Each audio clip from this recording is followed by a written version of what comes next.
النهارده هنعمل مع بعض العيش البلدي بطريقه سهله وبسيطه جدا. هيكون لونه احمر وخطير زي ما انت شايفه كده، وخفيف وقابب وفيه قلب، بحيث ان انت تقدري تحشيه بقى كفته كبده.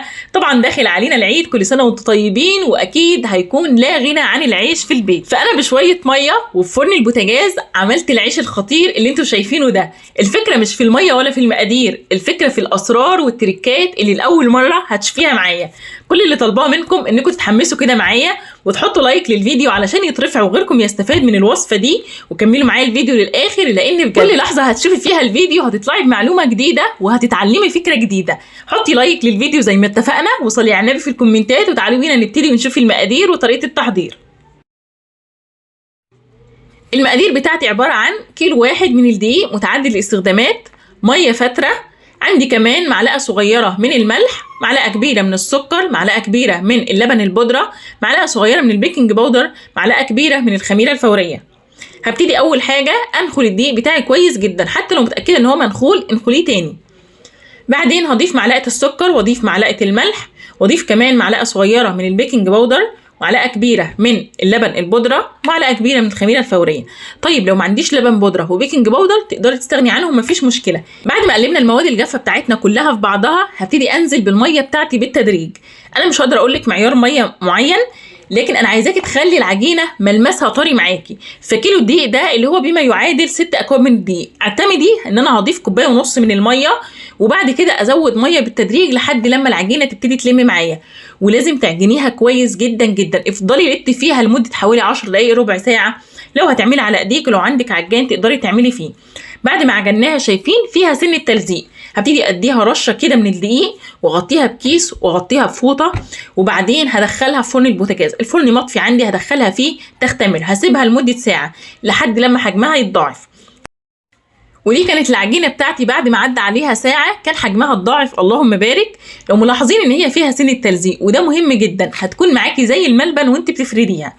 هنبتدي نفضيها كده على الكاونتر بتاعنا او الرخام، بعدين هنجيب صينيه ونديها كده رشه من الدقيق، ونجيب العجينه بتاعتنا ونبتدي نكورها للكرات تكون كلها متساويه في الحجم. تقدروا تكبروا الكرات دي او تصغروها حسب رغبتكم طبعا. طبعا مش هياخدوا معاكي حاجه خالص، يعني اللهم بارك. كيلو الدقيق رمى معايا كميه كبيره جدا زي ما انتم شايفين، عمل الصينيه دي وعمل اللي على الرخامه. هديله كده رشه من الدقيق، وهبتدي اغطيهم بكيس ثلاجه وبفوطه، وابتدي اشتغل على طول منهم. لو انت عامله بس نص كيلو من الدقيق فسيبيه يرتاح 10 دقائق، لانها هتكون كميه صغيره. اما هنا عبال ما كورت الكميه كلها، كان اول شويه كرات عملتهم كانوا ارتاحوا. هجيب كده الرخامه بتاعتي انزل عليها برشه من الدقيق، وابتدي افرد العجينه، اللهم بارك، عامله زي الملبن تحت ايديا. هبتدي اجيب السريع او النشابه بتاعتي وافرد بالشكل اللي شايفينه ده. احنا لا عايزين نرقه جامد ولا عايزين نخليه تخين، عايزين يكون فيه قلب كده علشان لما يدخل الفرن يقب معايا. شايفين السمك بتاعها زي الفل. هبطط بقى كام واحده، او هفرد يعني 5 6 كرات كده. وطبعا انا جايبه صينيه ومدياها رشه من الدقيق وبحط عليها، يعني هعمل حوالي 5 6 كده. لكن قبل ما ابتدي ان انا افرد العيش بالشكل اللي شايفينه ده، كنت شغلت الفرن بتاعي على اقل درجه حراره، لان العيش بيحب يتخبز على نار عاليه جدا. فانا لما هاجي اخبزه بقى في الفرن هروح معليه النار، فبالتالي يكون الفرن سخن معايا. العيش لازم يدخل او يتخبز على نار عاليه جدا علشان ما يغيبش كتير في الفرن. يا دوب تدخليه يقوم قابب على طول، ياخد اللون من تحت وتطلعي على طول. كل ما سبت العيش وقت اطول في الفرن، كل ما هينشف معاكي ومش هيكون فيه قلب خالص. شايفين؟ وده زي ما قلت لكم برص على صينيه كده مديها رشه من الدقيق. طب لو ما عنديش الصينيه دي، على السفره عندك او على طبليه او اي حاجه. انا منزله الشبكه بتاعت الفرن تحت خالص، وشلت الصاجه حطيتها فوق الشبكه، والنار عندي عاليه جدا زي ما اتفقنا، مشغله الفرن من تحت والشوايه. على طول تحطي العيش بتاعك يقوم قابب بالشكل اللي شايفاه ده، واخد النار من تحت ومن فوق، تروحي مطلعه على طول. يا دوب ياخد ايه اللون الاحمر اللي قلت لكم عليه ده من تحت ومن فوق، تطلعي على طول. ما تسيبوهوش في الفرن وقت طويل علشان ما ينشفش معاكي. تمام. وممكن ترفعيه كده على مقصوصه تحت الشوايه تخليه ياخد اللون الاحمر اكتر واكتر. طبعا انتوا شايفين انا بعمل في فرن البوتاجاز، لو عندك فرن تاني تقدري تعملي فيه، الموضوع سهل وبسيط جدا جدا. هوريكي طريقه تانية. ببتدي افرد كده 3 ب3 زي ما انتوا شايفين على الرخامه، واروح الفرن بتاعي شغال طبعا زي ما قلنا على اعلى درجه حراره، اروح واخداهم على طول وارص في الفرن من تحت زي ما قلنا، والنار بتاعتنا عاليه جدا وعيني عليهم.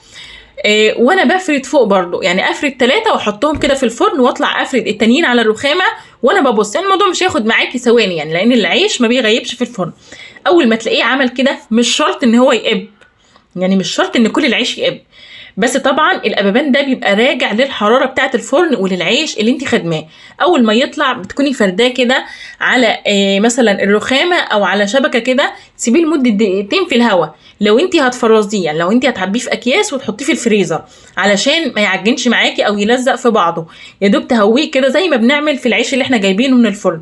وبعدين سر اللمعه الخطير اللي انت شايفاه ده، تقدري تجيبي معلقه كده من الزيت او السمنه البلدي وتجيبي الفرشه بتاعتك وتدهني الوش. ولو ما عندكيش فرشه تقدري تجيبي حته قطنه كده وتبلي من الزيت ده او السمنه وتدهني الوش، هيطلع شكله خطير جدا جدا. بجد طعمه كان في منتهى الجمال، ريحته جميله قوي، وكفايه انك عامله حاجه في البيت ضامنه نظافتها. ودلوقتي عايزه اقول لكم شويه نصايح وتريكات مهمه جدا. العجينه بتاعتك كل ما خدمتيها يعني لتتيها وقت اطول واديتيها حقها، كل ما العيش بتاعك هيطلع قابب وفارق جدا وطعمه في منتهى الجمال. كمان ما تغيبيش العجينه او العيش في الفرن، يا دوب يتحمر من تحت ومن فوق طلعي على طول. لو سبتيه وقت اطول في الفرن هيطلع معاكي ناشف. العيش بعد ما يطلع من الفرن لازم تهويه. لو عايزه تستبدلي الميه بحليب مفيش مشكله، لو ما عندكيش لبن بودره او بيكنج باودر تقدري تستغني عنهم، لكن اللبن البودره مهم جدا، هو ده السر اللي هيديكي اللون الاحمر الجميل اللي انت شايفاه ده. يا رب اكون افدتكم وقلت لكم كل النصايح والتريكات. يا رب يكون الفيديو عجبكم. لو مكملين معايا لحد هنا يا ريت تحطوا لايك للفيديو، ما تستخسروش فيه اللايك علشان يترفع وغيركم يستفاد. ويا ريت كمان اللي بيشوفني لاول مره ينزل حالا يشرفني بالاشتراك في القناه. هتلاقوا كلمه اشتراك مكتوبه باللون الاحمر تحت الفيديو، اضغطوا عليها وفعلوا زر الجرس اللي جنبها على الكل علشان تقدروا تشوفوا كل الافكار والوصفات اللي بنزلها يوميا اول باول. شيروا الفيديو لو حابين، وما تنسوش تدعموني بكومنتاتكم الجميله لانها بتشجعني وبتفرق معايا جدا. وان شاء الله اشوفكم في فيديو جديد ووصفه جديده. مع السلامه.